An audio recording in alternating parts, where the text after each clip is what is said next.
오늘 수업 시간이 어떻게 될지 몰라서 세 작품을 복사해왔는데 두 작품만 하고 끝낼 거예요. 맨 마지막에 있는 조위의 만분가는 할까 말까 고민했었는데 안 하고 넘어갈게요. 만분가가 수능에 나왔어요. 만분가도 수능에 나온 작품이기 때문에 절대 안 훌륭한 작품은 아니긴 한데 너무 어려워. 너무 어려워. 여러분들 상위인고고 속리인고하고 우리가 뭐죠? 현대어로 보긴 했지만은 나쁘지 않았죠. 그래서 쉬웠잖아. 이해하기 어렵지 않았죠. 근데 만분가는요 현대어로 봐도 어려워요. 현대어로 봐도 어려워요. 상위인고과 속리인고고 굉장히 높은 평가를 받거든요. 상위인고, 속리인고 상당히 높은 평가를 받는데 그 이유가 뭐냐면은 쉽게 써서 그래요. 쉽게 써서. 쉽게 썼기 때문에 높은 평가를 받습니다. 반면에 만분가는 어렵게 써서 별로 높은 평가를 못 받는다고 해야 되나? 속리인곡은 특히 속리인곡은 우리말을 사용해서 그 아름다움과 애절한 정서를 잘 표현했기 때문에 높은 평가를 받고요. 다른 작품들은 얼마나 많은 사대부들이 가사를 지었겠어요. 다른 가사들은 뭔 말인지 몰라 읽어도 어려워. 너무 어려워.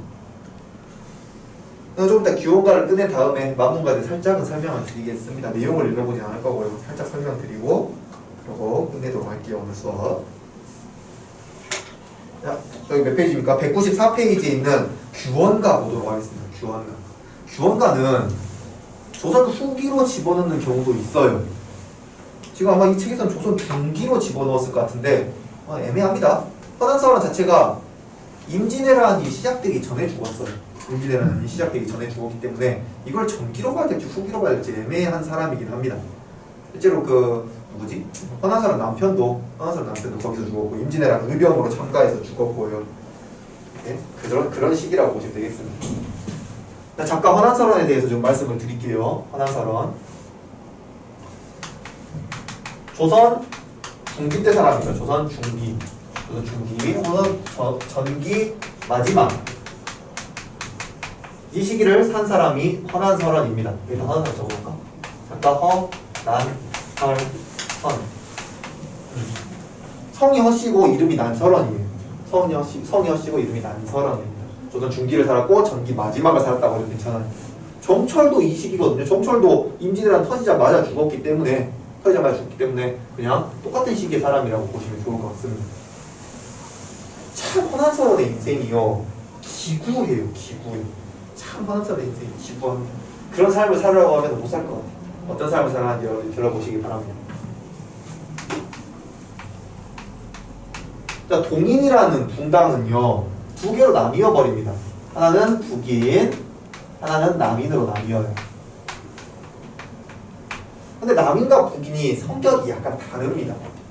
북인은 개방적이고 진보적인 성격을 지니고 있는 사람들이었었고요. 남인은 완전 보수 꼴통이에요.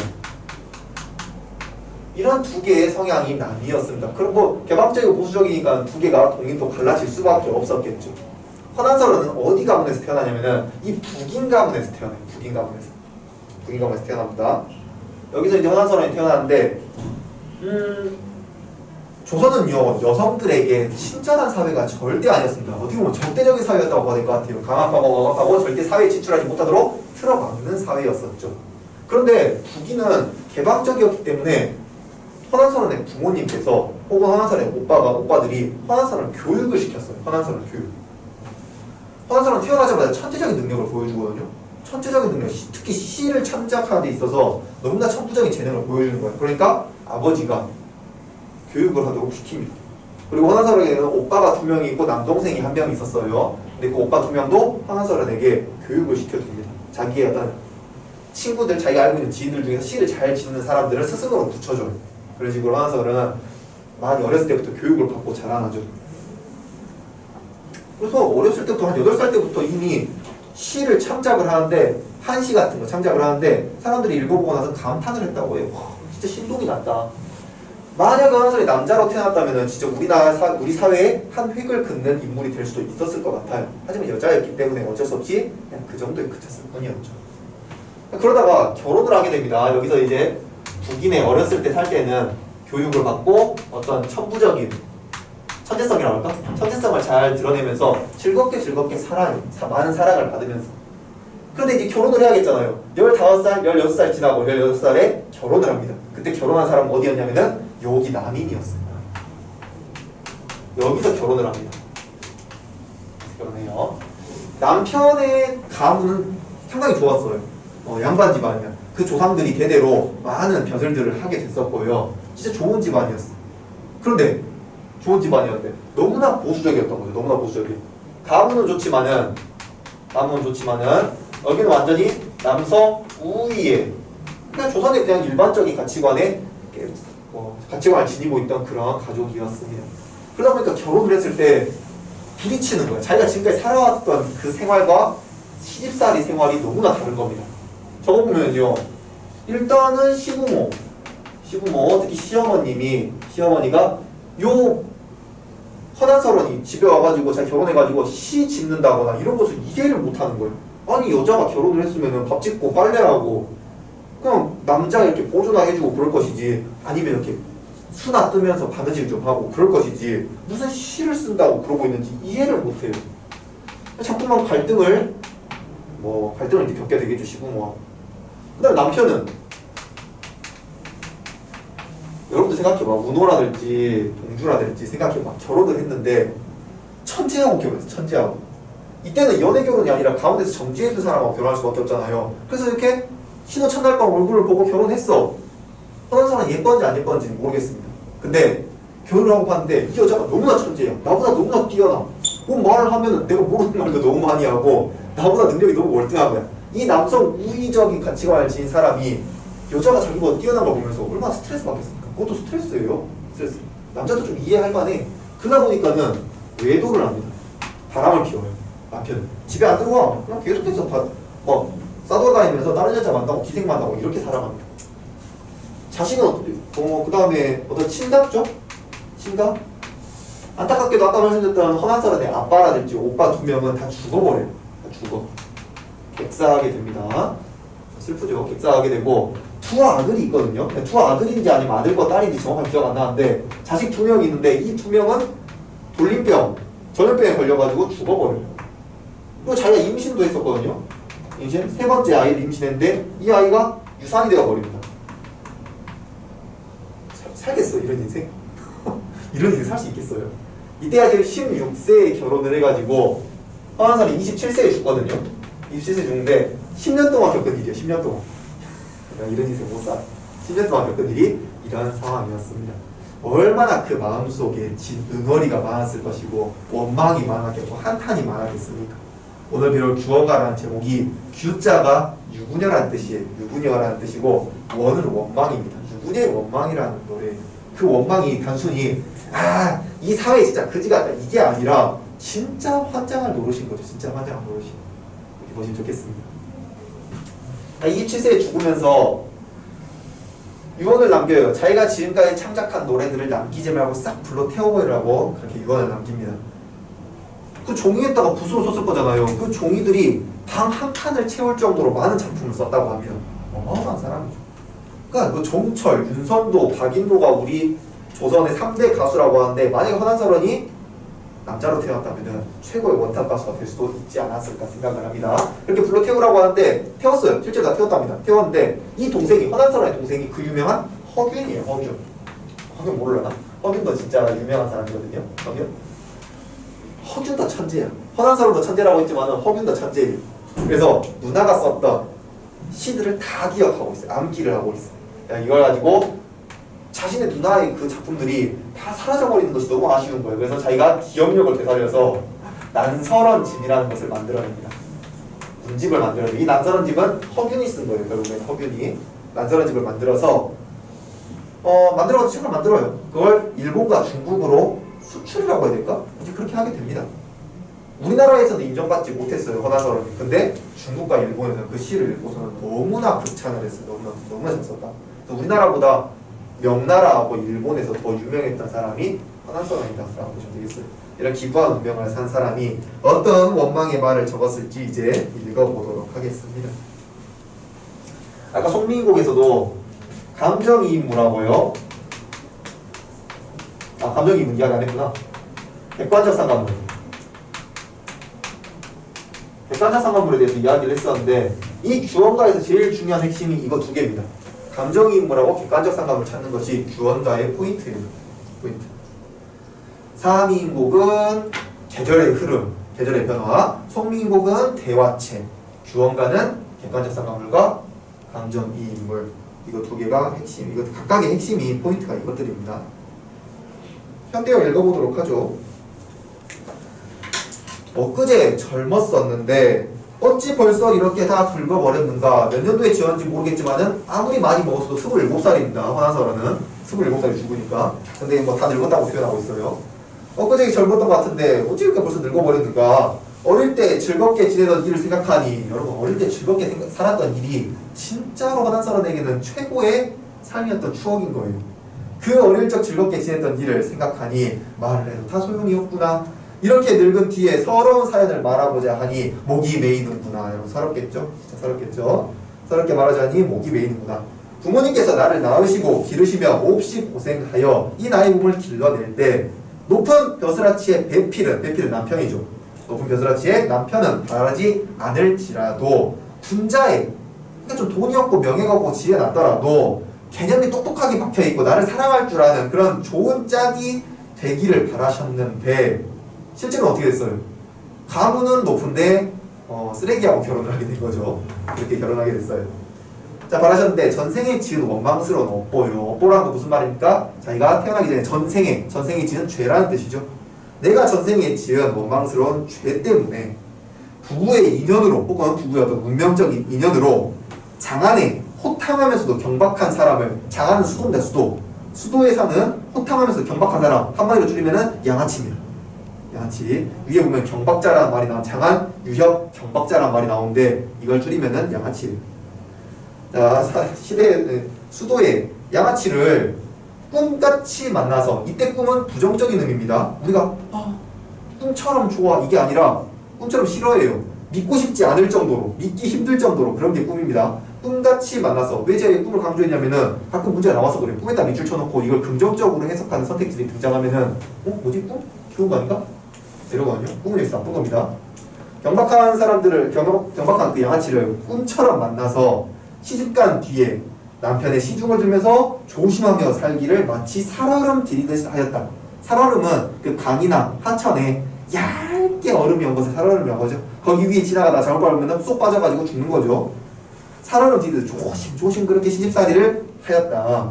15, 16살을 겨우 지나서, 우리가 이팔 청춘을 16살이라고 합니다. 그 이팔 청춘, 젊었을 때 전성기를 겨우 지나서 타고난 아름다운 모습이 저절로 나타나니, 자기가 스스로 아름답다고 해서 호나솔은 이쁜지 안 이쁜지 잘 모르겠어요. 스스로가 이쁘다고 하는 거 가지고 잘 모르겠어. 타고난 아름다운 모습이 저절로 나타나니 이 얼굴과 이 태도로 평생 동안 변함없기를 바랐더니 세월이 빨리 지나가고 조물주마저 나를 시샘해서 봄바람과 가을, 물, 꽃. 봄바람과 가을, 물은 시간의 흐름을 말합니다. 해의 바뀜을 말하는 거예요. 봄, 가을, 그 다음에 봄. 1년이 지났다는 거죠. 봄, 가을, 그 다음에 봄. 1년이 지났다는 거죠. 그렇게 시간이 지나가는 것을 봄과 가을로 드러내고 있습니다. 자, 시간이 지나가는 거, 곧 세월이 배에 오리 감기는 북이 지나가듯 빨리 지나간다. 이게 배틀이라고 하는 건데, 옛날에 과거에 이제 배를 짜는 기계가 있었거든요. 그 기계가 이렇게 굉장히 빠르게 실을 이렇게 실을 왔다리 갔다리 해가지고 빠르게 뭐 배를 만드는 그런 기계가 있었습니다. 그걸 보면서 하는 말이에요. 시간이 지나가는 것이 배에 오리 감기는 북이 지나가듯 빨리 지나가서 꽃같이 아름다운 얼굴은 어디 두고 보기도 싫은 모습이 되었구나. 자기가 거울 보면서 내가 왜 이렇게 늙었지? 왜 이렇게 못생겨졌지? 나도 이제 망해버렸네? 이런 거 쓰고 있는 거예요. 내 얼굴을 내가 보더니 어느 인이 나를 사랑할 것인가? 남편이 나를 사랑하지 않는 이유가, 그래 내가 봐도 내 얼굴이 많이 못생겼어. 많이 못생겨진 것 같아. 어쩔 수 없지, 내 탓이지 뭐. 스스로 부끄러우니 누가 누구를 원망할 것인가? 이렇게 체념적이고 소극적이고 어떤 운명론적인, 지금 자신이 부정적인 상황에 처해 있는 것을 자신의 탓이다, 체념적이다, 혹은 전생이 지은 업보다, 이런 식으로 체념하고 운명론적으로 받아들이고 있습니다. 자, 계속 이어봅시다. 여러 사람이 떼를 지어 다니는 술집에 새 기생이 나타났던 말인가? 자, 여러 사람이 떼 지어 다닌다. 이거 남편을 말하는 겁니다. 남편이 자기들 그냥 그 그룹 있잖아, 파 있잖아요. 자기들 파, 양아치 파, 이렇게 야 저기 우리 어디 뭐 저기 술집에 새로 들어온 기생이 있다던데 그 예쁘다던데 한번 구경이나 가자. 남편이 집에 안 들어오니까 야 새로 어딨어? 그 맨날 무리지어 다니는 술집에 새 기생이 나타났단 말인가? 그러니까 오늘도 밤에 안 들어오는 거 아니야? 꽃이 피고 날 저물 때 정처 없이 나가서 누가? 남편이 꽃이 피고 날이 저물 때 정처 없이 나가서 봄밤에 나간 거죠. 봄밤에 나가서 호사스러운 차림새로 아주 그냥 고급 양복 정장을 차려입고 어디서 지금 머물고 노는가 이 자식은. 가까이 있는지 멀리 있는지 모르는데 남편의 소식이야 더욱 알 수가 있겠는가. 인연을 끊었지만은 여기서 인연을 끊었다는 것은 뭐 실제로 뭐 이혼을 했다는 아니고 그냥 뭐 서로 사랑을 나누는 게 이제 끊어져 버린 것 같다 이런 말이겠죠. 자, 인연을 끊었지만은 생각이 안 나겠는가. 하지만 그리워하고 있어요. 남편이다 보니까 얼굴을 못 보니 그립기나 말았으면 좋으련만 남편을 그리워하다 보니 하루가 너무나 길기도 길구나. 한 달이 지루하기만 하구나. 규방 앞에 심은 매화는 몇 번이나 피고 졌는가. 자, 매화가 피고 졌다. 다시 피었네. 뭐예요? 1년이 흘렀다. 다시 피고 졌네. 몇 년이 흘렀어요? 1년이 지났네. 네, 시간이 지나는 것을 의미합니다. 규방 앞에 심은 매화는 몇 번이나 피고 졌는가. 몇 년이나 남편이 우리 집에 돌아오지 않았는가. 겨울밤이 차고 찬 때에는 진눈깨비 섞어 내리고. 진눈깨비 똑바로 쳐볼까요? 겨울밤 차고 찬 때에는 진눈깨비 섞어 내리고 여름날 길고 길 때는 구준비는 무슨 일인가. 구준비에 동그라미 쳐보시기 바랍니다. 진눈깨비와 구준비는요, 여기 객관적 상관물에 해당할까요? 감정이인물에 해당할까요? 제가 아직 설명을 안 드렸어요. 오늘 이번 주말에 자세하게 설명을 드리겠습니다. 진눈깨비는 객관적 상관물일까요? 감정이인물일까요? 구준비도. 예민이 어떻게 생각하세요? 객관적 상관물이죠? 객관적 상관물. 진눈깨비는 예쁘고 포근하게 내리는 한방눈이 아니라 비하고 섞여가지고는 아주 그냥 추적추적 내리는 그런 눈이 진눈깨비잖아요. 또 구준비는 아주 이렇게 생명력 넘치게 이렇게 버슬버슬하게 이렇게 내리는 비가 아니라 그만 좀 왔으면 좋겠어 하는 그런 비잖아요. 이거 보면서 어떤 느낌이 들까? 더 서글퍼지지. 아니 나 마음도 더러워 죽겠는데 날씨도 더럽네. 내 마음이 더러운데 그 더러운 마음을 더욱 심화시키는 날씨. 객관적 상관물이라고 말할 수가 있겠죠. 자, 봄날에 온갖 꽃이 피고 버들잎이 돋아나는 좋은 시절에 아름다운 경치를 보아도 아무 생각이 없다. 왜? 외로우니까, 쓸쓸하니까. 가을 달빛이 방 안을 비추어 들어오고 귀뚜라미가 침상에 울 때 귀뚜라미에다가 아직 똥마시마요. 자, 감정이입입니까? 객관적 상관물입니까? 이서 귀뚜라미는 객관적 상관물일까요? 감정이입물일까요? 여러분 물론 질문이 잘못됐습니다. 질문이 잘못됐어요. 왜냐하면은 객관적 상관물 속에 감정이입이 들어있습니다. 객관적 상관물이 더 큰 개념이고 감정이입이 그 속에 들어있는 작은 개념이에요. 그렇기 때문에 질문 자체가 잘못됐어요. 잘못됐지만은 질문 잘못됐으니까 제가 설명드리겠습니다. 객관적 상관물은 뭐 네모 같은 걸로 쳐보시기 바랍니다. 왜냐하면 이거는 감정이입물이기 때문에. 감정이입물. 객관적 상관물하고 감정이입물하고 구별하는 방법은요, 그 대상이 느끼는 정서가 양옆에 적혀 있는지를 확인하시는 겁니다. 주말에 다시 설명드립니다. 진눈깨비가 어떤 정서를 느끼는지 양옆에 안 쓰여 있어요. 구준비가 어떤 정서를 느끼는지 양옆에 안 쓰여 있습니다. 그런데 귀뚜라미의 정서는 적혀 있습니다. 어디 적혀 있어요? 귀뚜라미가 침상에서 울 때라고 적혀 있어요. 울 때. 슬프다는 거죠. 귀뚜라미 정서가. 귀뚜라미 소리 들어본 적 있으실 겁니다. 들어보셨을 거예요. 귀뚜라미가 찌르찌르하고 소리내는 이유가 뭐예요? 슬퍼서? 아니죠. 짝짓기 하려고 지금 아주 그냥 눈을 부릅켜고 지금 소리를 내는 거야. 찌르찌르 빨리 여자야 나에게 와라 이러고 하는 거예요. 근데 지금 허난설어는 뭐라고 했어요? 운다고 표현하고 슬프다고 표현하고 있어요. 이 슬픈 정서가 누구 건데? 허난설어 거잖아. 직접 하자 거잖아요. 그 자신의 정서를 귀뚜라미에다 집어넣었으니까 감정이입이라고 말을 하는 것입니다. 자, 감정이입은 분명히 그 대상이 느낀 정서가 양옆에 있어야 됩니다. 그게 포인트예요. 정서 없으면은 꽝이에요. 그냥 객관적 상관물입니다.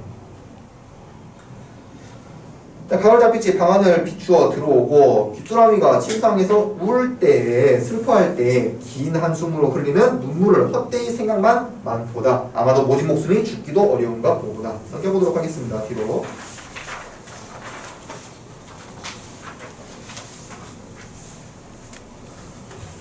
196쪽입니다. 현대어 보도록 하죠.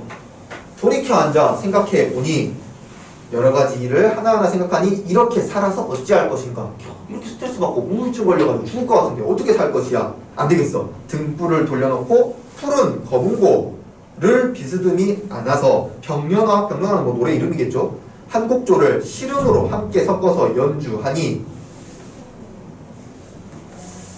한번 계속 읽어봅시다. 소상강 밤비에 댄잎 소리가 섞여 들리는 듯 망주석에 천년 만에 찾아온 이별한 학이 울고 있는 듯. 애매한 어디서 끊어야 되지? 일단 여기까지 끊어보겠습니다. 거문고를 설명하고 싶어서요. 거문고. 거문고도 객관적 상관물입니다. 거문고도 객관적 상관물이에요. 왜 그럴까? 객관적 상관물은 시적 화자의 어떤 정서를 유발하거나 심화시키면 객관적 상관물이라고 했습니다. 어떤 마음을 거문고가 심화시키고 있을까요? 좀 읽어보면은 시름으로 연주하니 그랬잖아요. 시름으로 연주하니. 그러면은 이거 시름과 걱정과 근심이라는 정서가 거문고를 타면서 더욱 심화가 됐겠네 라고 설명해도 괜찮고요. 좀 더 정확하게 설명하자면은 그 뒤에 나오는 소상강 밤비에 댄잎 소리가 섞여 들리는 듯, 이게 중국 고사예요. 중국 고사. 중국에 있는 유명한 슬픈 에피소드입니다. 그 오른쪽에 있는 망주석에 천년 만에 찾아온 이별한 학이 울고 있는 듯, 이것도 고사예요. 슬픈 에피소드입니다. 이건 우리는 모르기 때문에 정확하게 인지를 못했는데 그냥 슬픈 에피소드라고 보시면 돼요. 내가 거문고를 연주하니까는 내가 그 아주 유명한 에피소드, 슬픈 에피소드 속에 등장하는 주인공인 것 같아. 그만큼 자신의 슬픔이랄지 시름이 깊어진다라는 거죠. 뭐 때문에? 거문고 때문에. 그러니까 거문고가 객관적 상관물이 되는 것입니다. 만약에 그 에피소드가 궁금하다면 왼쪽 위에 규원가에 사용된 고사는 이라는 말이 있어요. 거기 참고해 보시면 될 것 같습니다. 한번 읽어보실래요? 지금? 어떤 고사인지? 순임금은 중국의 전설 속의 임금이죠.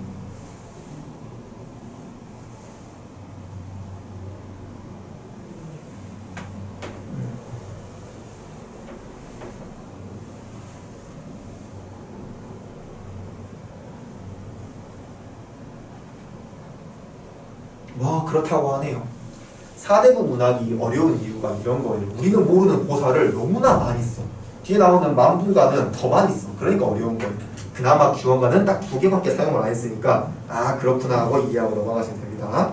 자, 아름다워 계속 읽겠습니다. 이별한 학이 울고 있는 듯 아름다운 여자의 손, 나의 손으로 타는 거문고 솜씨는 옛날 가락이 그대로 있다마는 나의 스킬은 여전히 유지되고 있어요. 나의 스킬은 여전히 유지되고 있는데 연꽃무늬의 휘장이, 연꽃무늬가 그려져 있는 커튼이라고 생각하세요. 커튼이 드리워진 방 안이 텅 비어 있으니 스케일도 좋고 커튼도 이쁜데 방 안에는 남편이 없어. 너무 외로워. 누구의 귀에 들리겠는가. 거문고가 또다시 자신의 외로움을 심화시키고 있는 거예요. 그러니까 거문고가 객관의 상관물이 되는 거예요. 간장은 대장 소장입니다. 간장이 아홉구비가 되어서 부비부비 끊어질 듯 애통하구나. 우리 대장과 소장은 스트레스 너무 많이 받으면 다 끊어져 버리는 특징이 있습니다. 그런 고사가 있어요. 뭐였더라? 해적이었나? 배 타고 있는 선원들이었나? 선원들이 섬에서 원숭이 새끼를 하나 잡아가지고는 배에 태워가지고 떠납니다. 떠나는데 원숭이 새끼의 어미처럼 보이는 원숭이가 그 배를 따라서 달려가요. 막 달려가다가 절벽 끝까지 오니까 더 이상 달려가지 못하고 그 자리에서 쓰러져 죽습니다. 죽으니까 그 섬에 살고 있던 마을 사람들이 그 원숭이 시체를 배를 갈라보니까 대장과 소장, 간장이 모두 다 끊어져 있다라고 합니다. 그게 어떤 고사에 있어요. 너무나 스트레스 많이 받으면 대장, 소장이 끊어진다라는 말 많이 나옵니다. 많이 나와요, 작품에서. 자, 마지막. 차라리 잠이 들어서 꿈에나 님을 보려고 하였더니, 아까 송민국에 나왔던 꿈과 역할이 비슷하죠. 님을 볼 수 있는 공간이 바로 꿈입니다. 꿈에나 님을 보려고 하였더니 바람에 지는 이파리와 풀 속에 우는 벌레는 무슨 일로 원수가 되어서 잠마저 깨우는가. 근데 송민국과 다르게 꿈을 꾸지 못했네요. 님을 만나지는 못했습니다. 딱히 잎과 벌레에서 제가 장애물이라는 말씀 안 드릴게요. 이 작품에서 장애물이 굉장히 중요하지 않거든요. 하늘의 견우와 직녀는 은하수가 막혔을지라도 7월 7석 1년에 한 번씩 때를 어기지 않고 만나는데, 견우와 직녀 일단 세모 쳐볼까요? 견우와 직녀의 세모? 제가 왜 세모 쳤을까요? 여기다가 쓸 수 있는 말은 무엇일까요? 시적 화자와 견우와 직녀는 어떤 관계에 있다라고 이해가 되십니까? 견우와 직녀 오른쪽 읽어보세요. 견우와 직녀는 그 가운데 은하수가 장애물로 막혔을지라도 7월 7석이 되면은 1년에 한 번쯤은 때를 어기지 않고 꼭 만나는데 우리 님은 가신 후에 무슨 장애물이 나와 님 사이에 가려졌길래 온다 간다는 소식마저 그쳐버렸을까? 견우와 직녀는 시적 과제와 어떤 관계? 대조적인 관계죠. 대조적인 관계. 견우와 직녀 이야기는 하실 겁니다. 견우와 직녀가 서로 맡은 임무가 있는데 견우는 소를 끌고 직녀는 배를 짜는 임무를 맡았는데 서로 사랑을 나누다 보니까 임무를 게을리 하니까 옥황상제가 사이에다가 은하수를 깔아버려가지고 못 만나게 만들었잖아요. 근데 그걸 불쌍하게 여기 까치와 까마귀가 오작교를 놓아가지고 1년에 한 번 7월 7석에는 둘을 만날 수 있게 만들어줬죠. 그리고 그 슬픔에 눈물이 비가 되어 내려가지고 7월 7석에는 비가 많이 온다라는 전설이 있습니다. 그 은하수가 아주 큰 장애물이지만은 1년에 한 번쯤 만난다고요. 근데 님과 나의 사이에는 어떤 약수, 위에 약수라는 말이 장애물입니다. 여러분 장애물에다가 약수라고 써보시고요. 약수가 참 많이 등장하는 단어거든요. 그 약수가 장애물이라고 이해하시면 좋겠습니다. 신선세계와 인간세계를 구별하는, 신선세계와 인간세계를 나누는 어떤 강물이에요. 나뭇잎 하나마저도 뜰 수 없는 그런 물입니다. 그러니까는 님과 나의 사이에 약수가 가려졌으면은 당연히 어떠한 소식도 전해줄 수가 없는 거겠죠. 약수 정말 많이 나옵니다. 자, 무슨 장애물에 가려졌길래 온다 간다는 소식마저 그쳐버렸을까? 난간에 기대어서서 님 가신 데를 바라보니 풀 이슬은 맺혀있고 저녁구름이 지나가는 때이구나. 풀, 저녁구름, 객관적 상관물일까요? 감정이 인물일까요? 생각해보세요 여러분들. 풀, 저녁구름, 객관적 상관물이라면 동그라미 치면 될 것이고요. 감정이 인물이라면 네모 치면 되겠죠. 위에 앞에서 그랬으니까. 풀에 점수 있어 없어? 없어요. 저녁구름에 점수 있어요 없어요? 없어요. 그냥 님이 떠나간 그 장소에 풀과 저녁구름을 보니까는, 풀이슬과 저녁구름을 보니까는 마음이 또 심란해져. 님이 떠나간 그 모습이 막 떠올라가지고 심란해져. 그 심란한 마음을 심화시키니까, 유발시키니까 객관적 상관물이라고만 쓰시면 됩니다. 대나무숲이 우거진 푸른 곳에 새소리가 더욱 서럽다. 자, 새소리는 동그라미 쳐야 될까요? 네모 쳐야 될까요? 당연히 네모 쳐야겠죠. 새소리가 서럽다라고 적혀있으니까. 새가 지금 기뻐서 찌찌찌거리는지, 배가 고파서 찌찌찌거리는지, 짝짓기를 하려고 찌찌찌거리는지 알 수가 없다고요. 근데 그걸 서럽다라고 표현하면 누가 서러우니까? 허난 서른이 서러우니까. 그걸 이입을 시켜서 이해하고 있으니까 감정이입이라고 적으시면 됩니다. 세상에 서러운 사람이 많다고 하겠지만 운명이 기구한 젊은 여자야 나 같은 이가 또 있을까? 아마도 님의 탓으로 살똥말똥하는구나. 마지막에 님을 원망하면서 끝내고 있네. 됐을까? 똑같아요. 다음번에 언제 한번 규원가를 다시 배우겠지만 그때는 오늘 거 떠올리면서 원문으로 그때는 해석을 하실 수 있으셔야 된다고 생각합니다. 자, 오늘 수업은 여기까지 할게요. 어차피 조기의 만문가를 설명한다고 해서 살짝만 설명할까? 여러분 만문가라는 제목이라도 설명을 드릴게요. 나중에 여러분들 모의고사를 저희서 만났을 때 조금이라도 배경지식이 도움이 되라고 설명드리겠습니다. 딱 봐도 알잖아. 뭐 한자가 어마어마하게 많잖아요. 다른 앞에 우리 배웠던 거에 비해서 한자는 너무 많아. 너무 빡셉니다. 이게 수능에 나왔다고 하는데 나도 이거 수능에서 만났으면 쩔쩔 맸을 것 같아. 어려워. 조이라는 사람은 살인파였어요. 살인파 하면 훈구파하고 서로 대립을 이뤘던 사화가 떠오르죠. 사화가 떠오릅니다. 그 연산군 때의 사람인데요. 조이가 명나라의 사신으로 이제 갈 때가 있어서 출장을 간 적이 있었어요. 옛날에는 사신으로 한번 갔다 오면 목숨을 걸고 갔다 오는 거였습니다. 목숨을 걸고. 왜냐면 산적도 만날 수가 있겠죠. 돌림병에 걸릴 수도 있겠죠. 그러다 보니까 성공적으로 살아 돌아왔으면은 진짜 큰 벼슬을 받는다거나 상을 받는다거나 칭찬을 받고 끝나야 돼요. 조이도 명나라의 사신으로 갔다가 성공적으로 임무를 마치고 마차에 타가지고 돌아오는 길이었습니다. 뿌듯해 있겠지. 내가 드디어 뭔가 이렇게 뭐가 올라가겠구나 내 등급이. 이렇게 기대하면서 왔을 겁니다. 국경을 넘어오는 순간 바로 체포돼가지고는 유배 보내져 버려요.